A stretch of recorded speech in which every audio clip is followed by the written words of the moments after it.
Hi everyone, Dr. Victoria Scarbo here, speaking to you from the Seeds of Transformation Healing Center in Wareham, Massachusetts. I want to talk to you today about the Astrology, Kabbalah, and Numerology of August 2019. And as we do every month, we're going to add the month number, which is of course 8, to the universal vibration, which is a 12-3. And when we add that together, we get a 20 vibration, 2-0, and then we reduce that to a 2. Now, 2s are emotional numbers. They're very sensitive. There's a highly sensitive nature to the 2. Whenever you add a 0 to a number, it's as if it has the God force. And so it can work just like a master number, just like an 11 might work. And so even though it is a 2, we still have to sort of try to maintain our balance through some very emotionally, perhaps trying times. Now, the tarot card associated with the 20 is the Judgment card. It is the 20th card in the deck, in the tarot deck. And the Judgment card we can see here, Angel Gabriel is blowing his horn, and we have raising up from coffins. In the foreground here, a woman, a man, and a child. And in the background, there's actually a woman, a man, and a child. And then there is water here, okay? And this is really about waking up. This is the trumpet sounds, and we wake up. We wake up to a new paradigm, a new truth.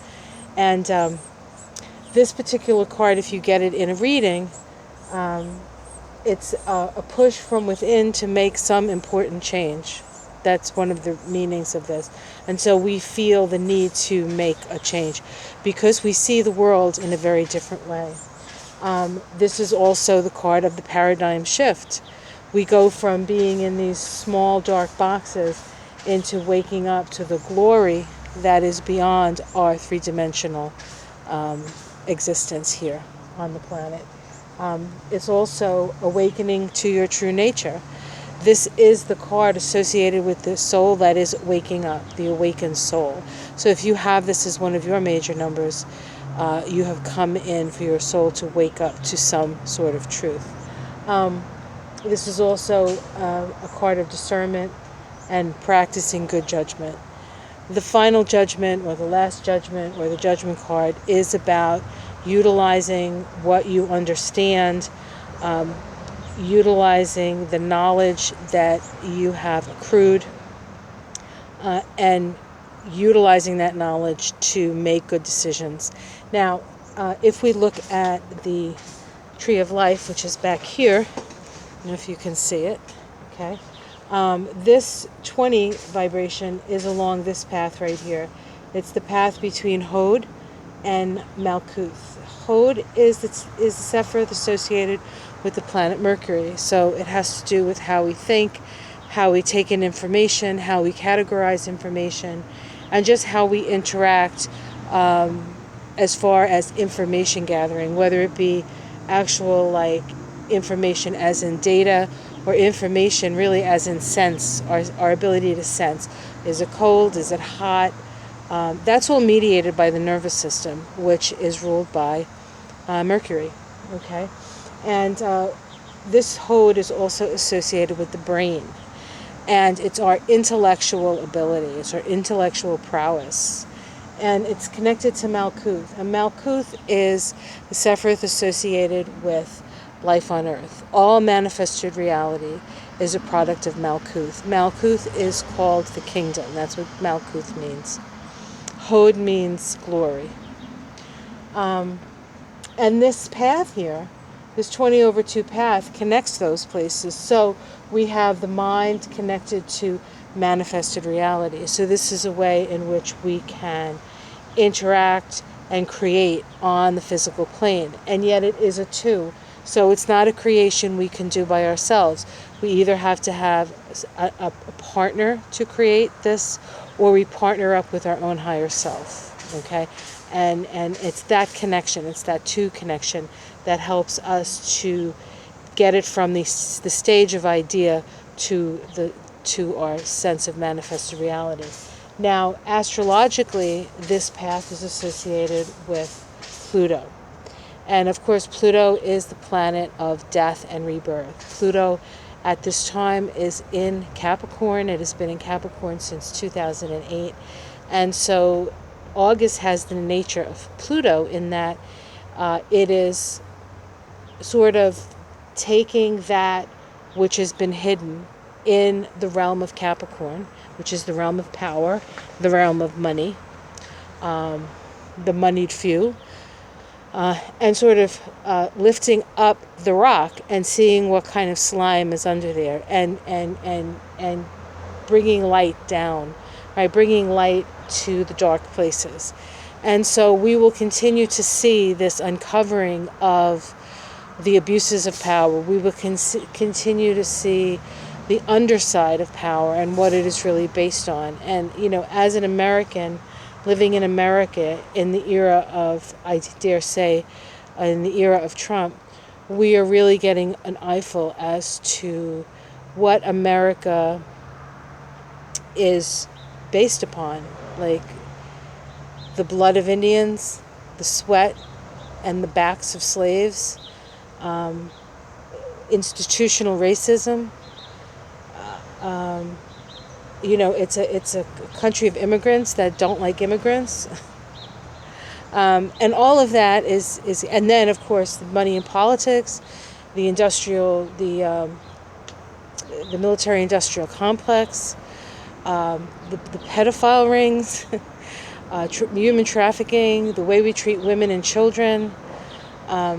It just goes on and on and on. And for a country that prides itself on being freedom-loving and a melting pot and a bastion for opportunity, we are definitely seeing the underside of things. And we will continue to see that.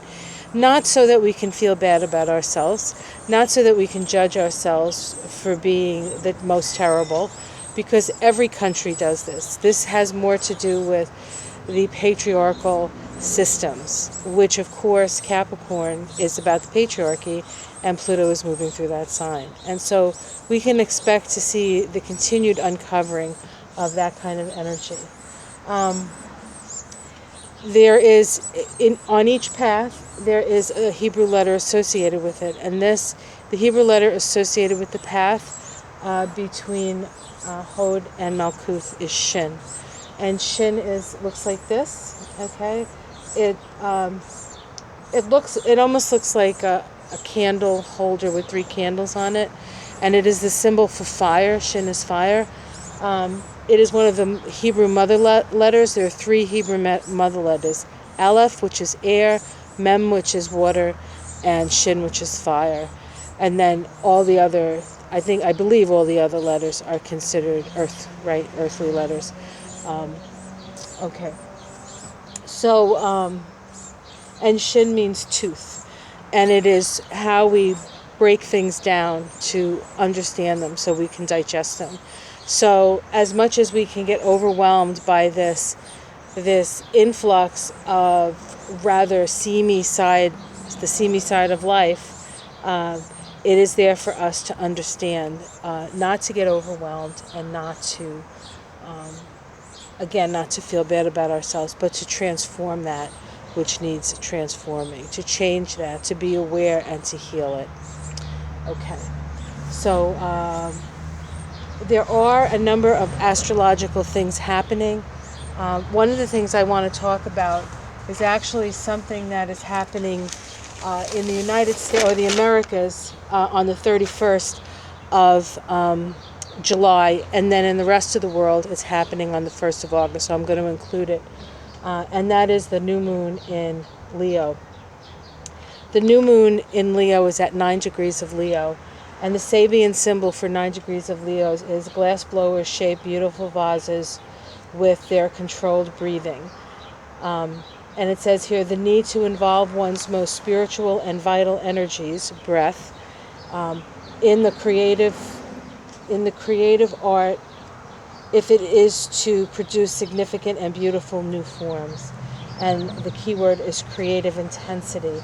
And so this is talking about creating, using your vital force. It's not just creating so you can sell a product, or creating, not that there's anything wrong with people who use their art to advertise, but this is about creating something that is part of you, And what's exciting is that the sun and the moon at 9 degrees of Leo is also conjunct Venus at 5 degrees of Leo. This new moon is trine Chiron. Chiron is at about 5 or 6 degrees. Chiron is at 6 degrees of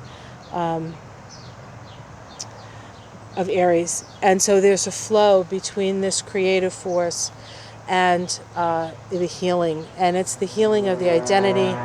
It's the healing of the masculine. It's the healing of the yang force. Okay?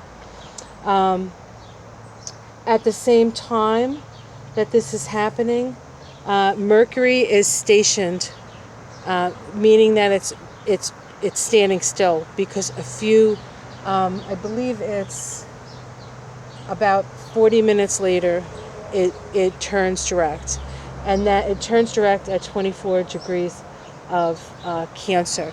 And so Mercury is very powerfully, when a planet stations, when it's standing still to turn either direct or retrograde, it's very powerful. There's a lot of power to that. So Mercury becomes a very powerful planet in this new moon in Leo. And that's important because one of the Sephiroth associated with the path that's being activated in August is Mercury's Sephiroth. Okay, so it's especially important to be aware of your thought forms. When you are working with this creative energy. There's also, with the symbolism of the breath being what we use to express ourselves, right? When I'm speaking, I have to learn how to use the muscles in my mouth and how to push the air out of my mouth so that I can make a sound, so that you can understand me. And so the process of being very acutely aware of the things that you are saying at this time. Okay, so there are a couple of other things going on this month, and if you do my videos every day, I will talk about them specifically. But there's a couple of things that I do want to point out that are a little bit more rare. Okay, so let me just turn this over here. Oh, and of course the wind is blowing now, so I can't get it over. Okay, let me see. On the 11th of August, we have a couple of important shifts in energy.